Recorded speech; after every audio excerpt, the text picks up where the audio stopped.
ඔයාලා social media වල උඩට පල්ලයට යනකොට ඔයගොල්ලෝ වීඩියෝස් දකිනවා නේද ප්‍රසන්ටර්ස්ලා ලස්සනට කතා කරලා මොන හරි දෙයක් ප්‍රසන්ට් කරනවා. ඔයගොල්ලෝ දැනන් හිටියද යම්කිසි තේරීමක් සිලෙක්ෂන් ප්‍රොසෙස් එකක් තියෙනවා සහ ප්‍රසන්ටර්ස්ලා ඒකට මහන්සි වෙලා ලෑස්ති වෙනවා කියලා. අද මම කතා කරන්න යන්නේ ඒක ගැන ප්‍රසන්ටිං වලට ආසය ප්‍රසන්ටිං වලට කොහොමද කෙනෙක් ලෑස්ති වෙන්නේ කියලා දැනගන්න කැමති අය වීඩියෝ එක බලන් ඉන්න. ප්‍රසන්ටිං වැඩ ඔයගොල්ලෝ දකින්නේවට ස්ක්‍රිප්ට් එකක් තියෙනවා. තමයි පිටපතක්. ඉතින් මේ තියෙන්නේ මට ඊයේ පිටපත එවලා තියෙන්නේ. ඊයේ දවසම හවස වරුව විශේෂයෙන්ම මම මේක බලාගත්ත එක තමයි කරේ. ඉතින් අපි ගිහිල්ලා බලමු අද මම කොහොමද ඒකට මූණ දෙන්නේ කියලා.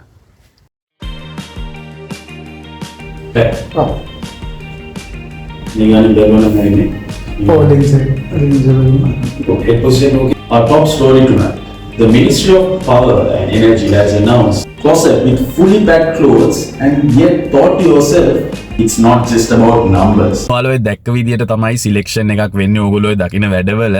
ඉතින් මම ඇක්ටර් කෙනෙක්, මොඩල් කෙනෙක්, ඒ වගේම ප්‍රසන්ටර් කෙනෙක්. මේ වගේ තව කන්ටෙන්ට් බලන්න ඕන නම් මගේ පේජ් එක ෆලෝ එකක් දාලා තියාගන්න. ඉස්සරහටත් මම මේ වගේ කන්ටෙන්ට් ගේන්න බලාපොරොත්තු වෙනවා.